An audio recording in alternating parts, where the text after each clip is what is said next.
Welcome back, everyone. It's Wednesday the 13th, and we're glad to have you with us as always. If you've been on the inside looking out, it's been a pretty nice day weather-wise. Like I said, on the inside looking out. Sunshine, bright, clear skies.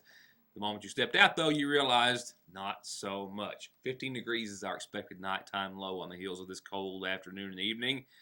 And we'll see a bit warmer temperatures tomorrow, followed by the low 20s tomorrow night. Good news is we're pushing 70 by the course of the end of your weekend, and then we'll slowly get back to 30s for daytime highs thereafter. It's a bit of a roller coaster ride for your weather forecast that I'll detail for you in much more depth in just a few moments. Tonight's not all about football, but the majority of it is.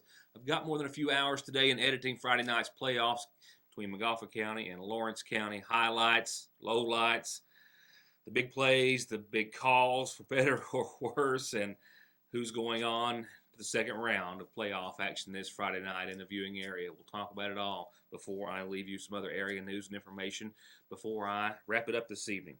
Before we get to local headlines, a few things from around the area. First off, a former Paintsville physician who has already surrendered his medical license as of last year has now agreed to pay the United States government $200,000 to settle civil allegations that he improperly billed federal health care programs and failed to maintain documentation that he was required to support reimbursement payments.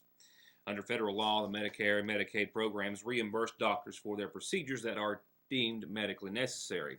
The U.S. Attorney's Office, on behalf of the government, contests that from January of 2008 through December of 2011, Dr. Don Victor Bryson of Paintsville failed to keep that documentation that supported the medical necessity of procedures for which he was billing Medicaid and Medicare for reimbursement.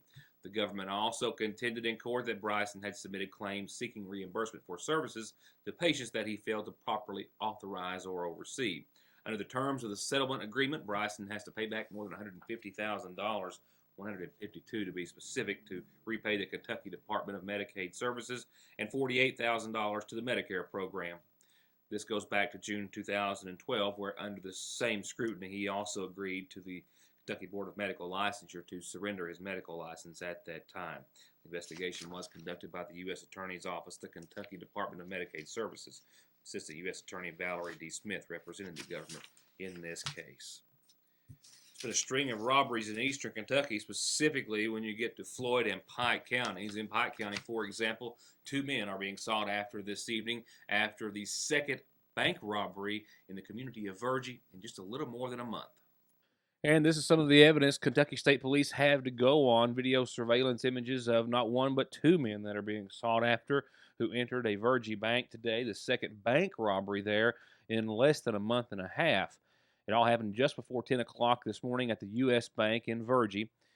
Pike County State Police, or Kentucky State Police in Pike County, responded to the scene and obtained information indicating that this man, still unidentified, came into the bank. He did brandish a weapon, and he did demand money. So far, he's been described, as you see here, wearing tan pants, a dark jacket, what appears to possibly be a North Face jacket, blue bandana, and a white cap. You can also see the handgun in his right hand as he is coming through the front door.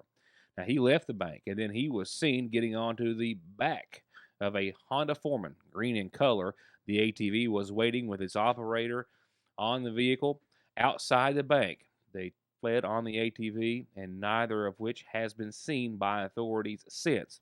Now, the individual on the ATV, as you can see by the grainy image, was wearing Carhartt-type overalls, a hoodie, a tan toboggan, also gloves, and what appears to be boots. And authorities are hoping that these images and details will hopefully ring true with someone throughout the community of Virgie and in Pike County and result in some tips, either anonymous or in person, to the state police to the whereabouts and the identity of these individuals, the latest in the string of robberies in eastern Kentucky. And those robberies in Virgie on the heels of 3 in neighboring Floyd County that took place all in the latter days of September. One on the 26th at a convenient mart in Harold, the 29th at Cardinal Country Store in Stanville, and on the 29th as well, the same day, the Grethel VIP fuel gas station was robbed. In all of those cases, one man described as the same individual, not confirmed as the same individual by state police, but they say matching the same description, fled on foot and has not been seen since. An Eastern Kentucky man, specifically a car salesman from Johnson County, is due to be arraigned in court tomorrow in Knott County in the death of Christina Barnett. It was a week ago today that the Kentucky State Medical Examiner's Office issued what I refer to a partial cause of death in the murder of Christina Barnett, 34-year-old from Sitka in Johnson County, who was reported missing by her family on the 19th day of September.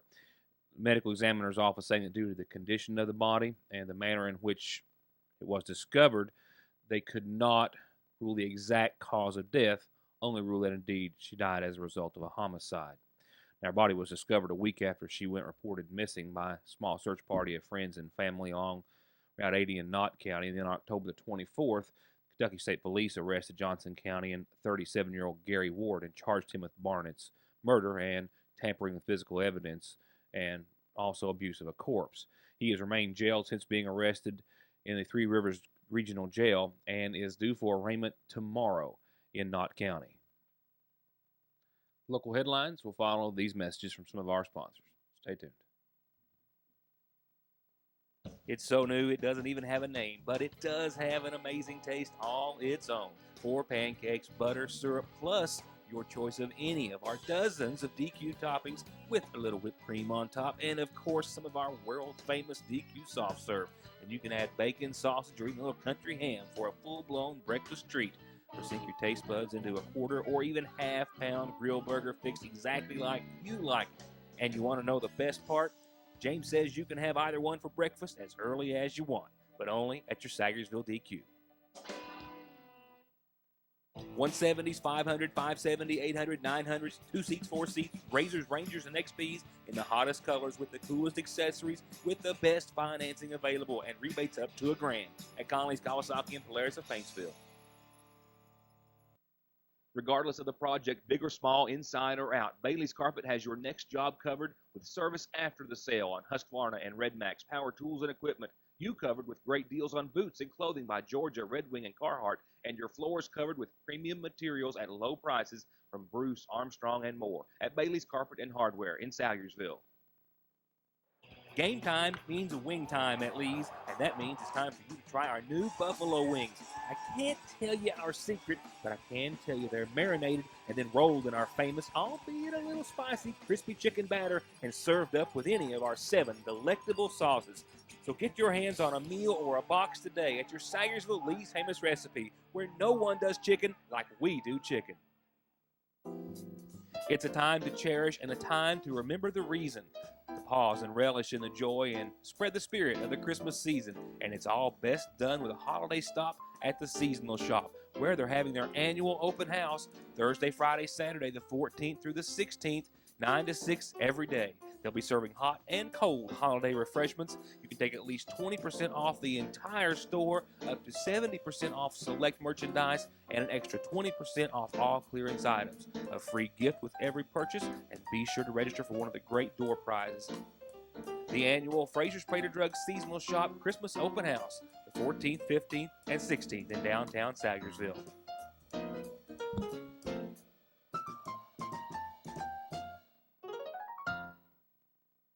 At the end of every race, Mark Martin hangs up his driving gloves.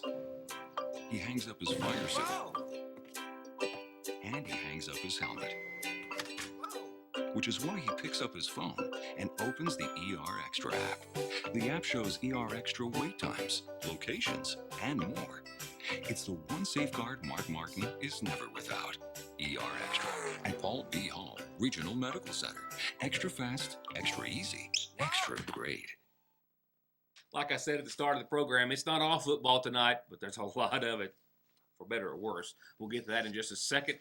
Still putting a few finishing touches on the report. For now, here's what's happening on tonight's community calendar.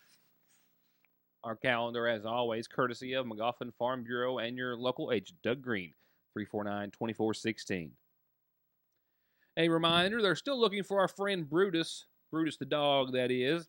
He has been missing since last being seen on Brown Mountain on Route 7 near Rollton. There is a reward being offered for Brutus's return, so if you've seen the lost pet, I've got a phone number for you, 884-8883. That's 8883, 884-8883. Once again, Brutus, pet last seen around Brown Mountain with a reward in his name. I know. The snow's gone, and many of you may not want to see it return, but we might as well get used to the fact, so I thought I'd just use the picture one more day. We don't have any more in the forecast, mind you, but we do have some bitterly cold air. I'll get to that in just a second. But calendar-wise, here's our reminders for this evening. The McGoffin County Women's Club does have fresh pecans. They are fresh, always great for holiday baking and or snacking. $10 a bag, and all you got to do is call 349-5918 to get your hands on some, or contact any McGoffin County Women's Club member. A night of worship is coming up at the New Life Worship Center, featuring the One and the Many.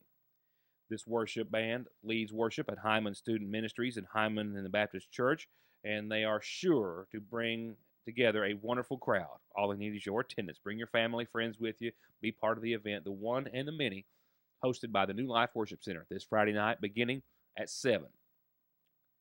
And I'm told the Sagersville Trinity Full Gospel Church has put together some youth skits, and they're going to take place Friday and Saturday evenings beginning at 7. If you got any questions, 349-3885. Once again, that's at Sagersville Trinity Full Gospel this Friday and Saturday evenings at 7 p.m. And another reminder that I guess it's the first ever, I think it's the first ever, Miss McGoffin County Scholarship Pageant sponsoring a Miss and Master Christmas Sparkle Pageant. Now, the pageants are going to be held December the 6th at the Sagersville Grade School. That's the night before the big Christmas celebration and hometown Christmas here in Sagersville. It's going to be in the gym. The pageant is going to go along the same criteria as the Miss and Master Firecracker pageants during the 4th of July. But they're adding the categories of prettiest eyes, prettiest hair, and prettiest smile. Contestants are urged to dress in Christmas casual wear of your choice. No big frilly pageant dresses needed. They're going to have categories for girls and boys from babies to 6 months, 6 to 12 months, 12 to 24, children 2 to 3, 4 to 5, 6 to 8, 9 to 12, a teen Miss and Mr. Christmas Sparkle division for middle school students, and a Miss and Mr. Christmas Sparkle for high school students. It's a $30 entry fee. All pageant winners, of course, are encouraged and hope to ride in the Christmas parade in downtown Sagersville the following night, Saturday the 7th. Got any questions, which you may very well, after I tried to describe it, call directors Jency Bailey or Tanika McFarland at the numbers at the bottom of your screen. Please call me whenever you've got a calendar announcement. And, of course, birthdays and anniversaries and special announcements of that nature, we love them as well, and they're all free, and this is how you get them to us.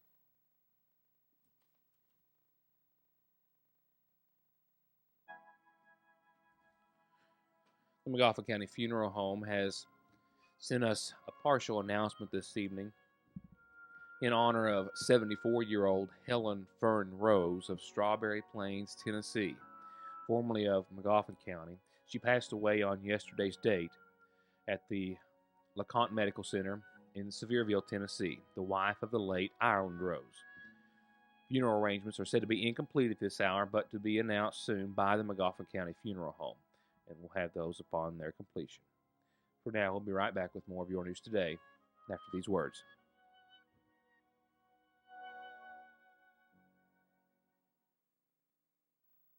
From time and money saving services like their overdraft protection, telephone and online banking services, to finding the right home, college, or car loan, to personalized checking and savings accounts designed around your exact needs, Sagersville National Bank is still your best choice and the same locally owned and operated bank that's been looking out for your family's financial health since 1902. Sagersville National, restoring the piggy bank population one savings at a time. Sagersville Nursing and Rehabilitation Center is proud to announce the newest members of our family, Administrator Elaine Jones and our full-time chaplain Mark Campbell and volunteer Richard Green, new faces with the same sincere desire as these, to assist you and your family with short-term rehabilitation solutions or long-term nursing care needs, close to home and those that you love. Sagersville Nursing and Rehabilitation. Have a buck, get a truck. Now at Hutch Chevrolet, buy any new or pre-owned truck or car for $1. And get a shotgun or rifle just in time for deer season. If you got $1, get a truck. For example, 2013 Chevy Silverado was $37,000. Bucks and trucks price $25,990. Only at Hutch Chevrolet Buick GMC in Paintsville, Kentucky.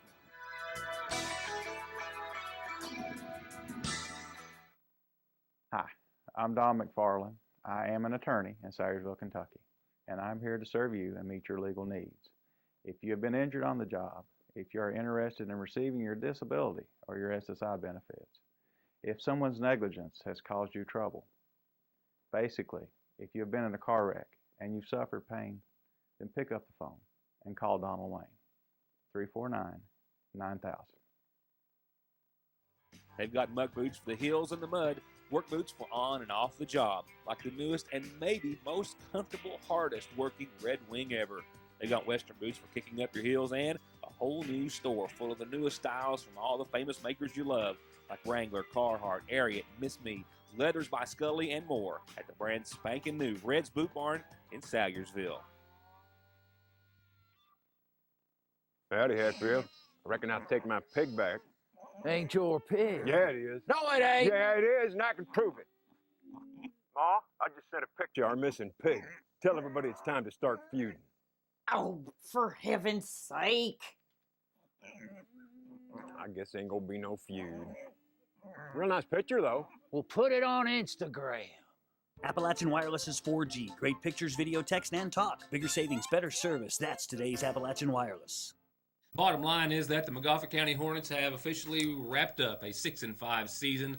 Postseason action here at home, first ever for the history of the Montgomery County school system. While they certainly would have liked to have advanced against Lawrence County, which it appeared as though they had a very good chance of doing throughout much of the contest, they still have a wonderful season to be proud of. We have to go back right now to this past Friday night, though, as things were beginning to unfold, and as they unfolded throughout the course of the evening, Lawrence County Bulldogs, as you may well know by now, came out victorious, but it was certainly one for the highlight reel. Here we go, the Hornets, the Bulldogs of Lawrence County. First-year head coach Scotty McCoy with his team and his staff on the line. Matt Patton rushes to give the Hornets a first down and the chance to draw first blood. But the Hornets couldn't connect on a 4th and 10 from the 10. Lawrence County gets the ball, and they waste no time. First play, a run for 80 yards off the first snap.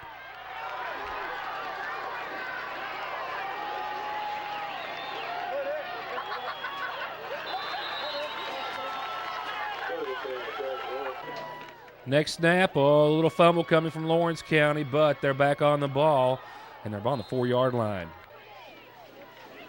Montgomery County's defense holds them, though, on a 3rd and 2.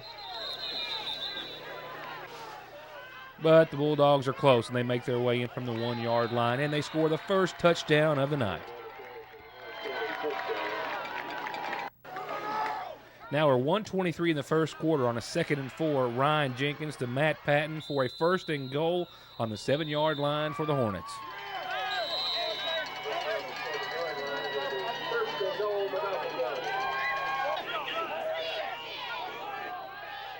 The quarter would end with Montgomery County inches away to start the second quarter. And then on a 4th and goal, a bobble on the snap. Ryan Jenkins is pushed back to the 4 where Lawrence County would take over. The Hornets still scoreless, 0-12 at this point. That wasn't the only time they would be within inches of the end zone, not make it in. But the Hornet defense stood tough once, twice, 3 times, 4th and 11, and the Hornets will regain possession after Lawrence County can't convert, and they kick off the ball. This time it's Matt Patton. He gets the ball to the 2 and then stays on top to put the Hornets on the board. 7 left to go in the first half. Hornet first score for the Montgomery County Hornets. And there he is, kind of skimming across the Bulldogs to make it in.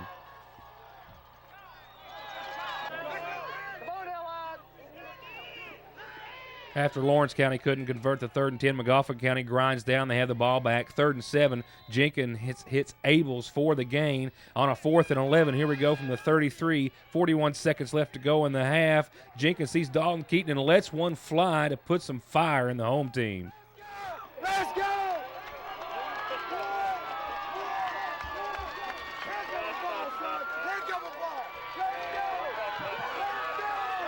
Nothing like a big play before the half.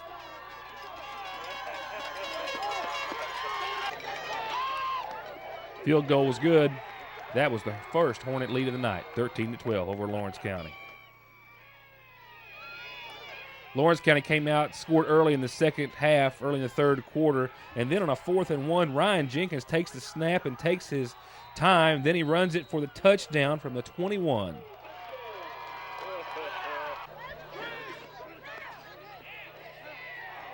That's our Swiss kicker, Mathis Ebner. He makes it a tie game, more of a tie battle if you ask me, but Lawrence County only needs to move the ball 5 times when they get it back to take the lead back. We're at 20-28 with the 2-point conversion being good. Later, after holding an unsportsmanlike on Lawrence County, they get pushed back 25 yards to the 35 from the 10, and they'll make that completion. Then it's 4th and 21 on the 30, but a big defensive move by the McGoffin County team keeps them out, and the Hornets will take the ball back, still down 20-28 in the fourth quarter. Here we are, 2nd and 20. Jenkins gets pushed back 9 yards for a loss. But a monster grab by Matt Patton. Watch it. Wait for it. It cuts it down to 4th and 11. We're at 7:44 to go. And if you like that one, check this one out. Jenkins off the snap, and he airs it out again. Matt Patton's on the other end, and the Hornets are at the 1.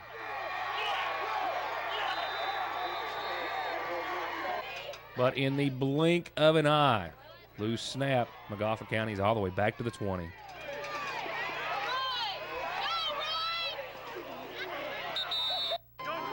Here's the second down. Here's the third down.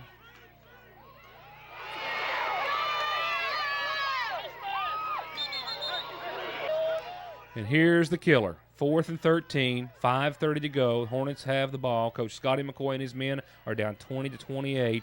And there's a snap. Jenkins looks again, runs it to his right down to what the referee says is inches away.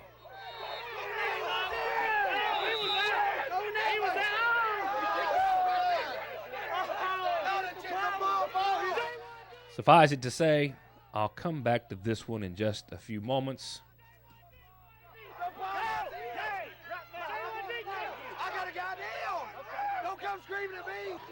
Well, in the heat of the moment or soon thereafter, Lawrence County takes over near the 1. That's essentially the ball game. Lawrence County would score and nab a 2-point conversion. McGoffin County would get possession back. They couldn't convert. The clock would run out on a historic season nonetheless for the McGoffin County Hornets. But in this one, it will be a 16-point deficit. 2 touchdowns topped by 2 2-point conversions for the Bulldogs after a really big pivotal call that we'll take another look at in just a moment. We had a great season. We set goals. We accomplished many of those goals.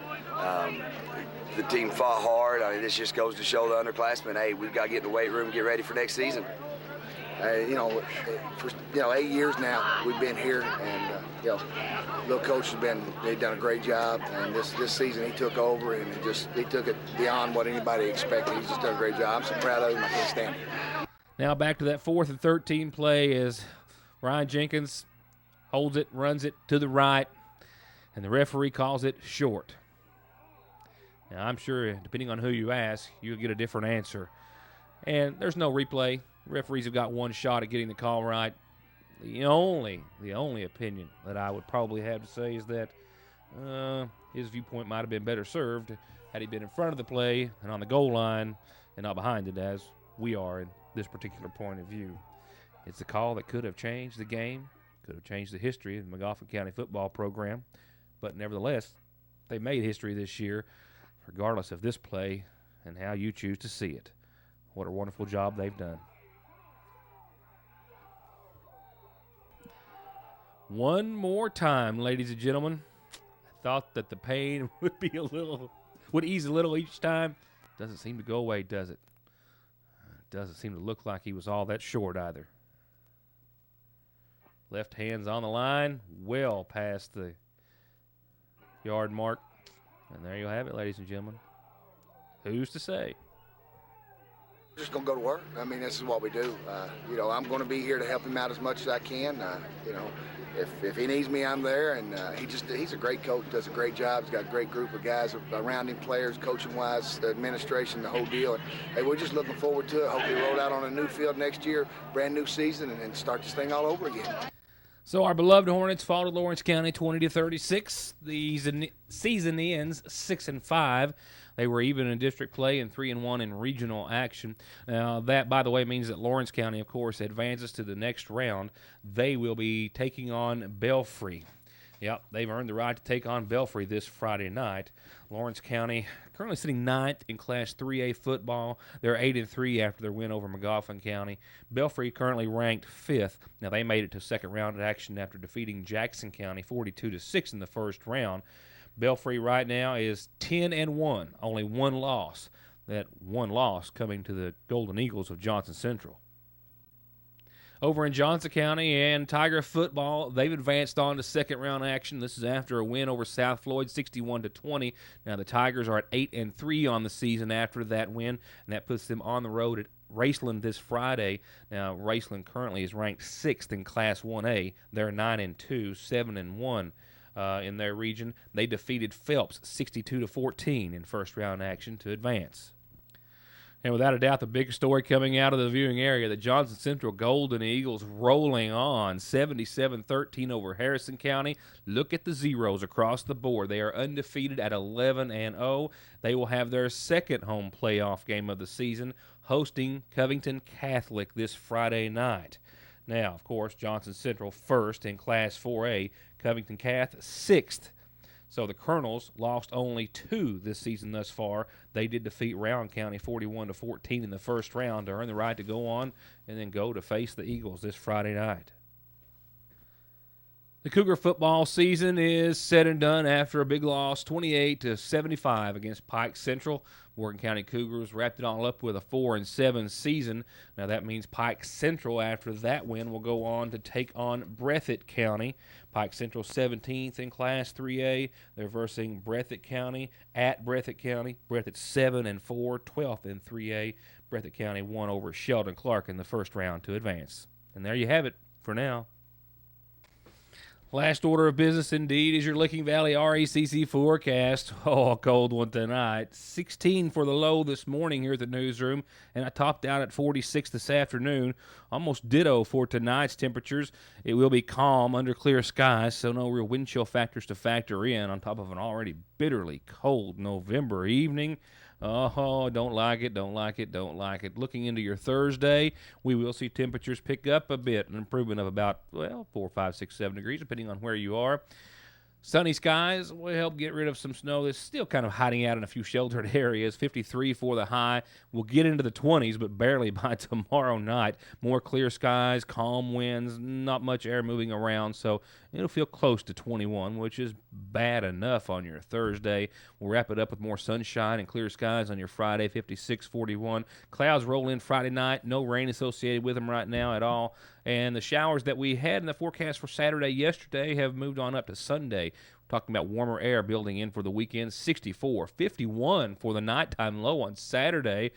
We'll get the shorts back out. Partly sunny skies. We'll see some clouds move in late Saturday night, but right now no showers associated with them. Those hold off till Sunday. Showers, maybe even thunderstorms. Yeah, maybe some stormy conditions for the latter half of your weekend. Close to 70 degrees, but clouds and showers, maybe some storms to have to deal with. So a bit of a trade-off there. Showers will be on the increase throughout the overnight and evening and overnight. And check out the low. We're not going to go too far. 53 for the nighttime low. We'll start off next week with some colder air behind that, but still better than today. 61, showers lingering into the first part of next week. A low of around 37, close to normal. By Tuesday of next week, things start to plunge again.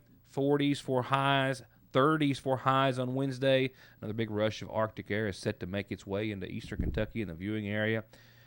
As bad as I hate to end on that note, that's my time, and that's as far as I'm willing to go weather-wise. Thank you all for being a part of the program. We hope to see you back here tomorrow night for more of your news today.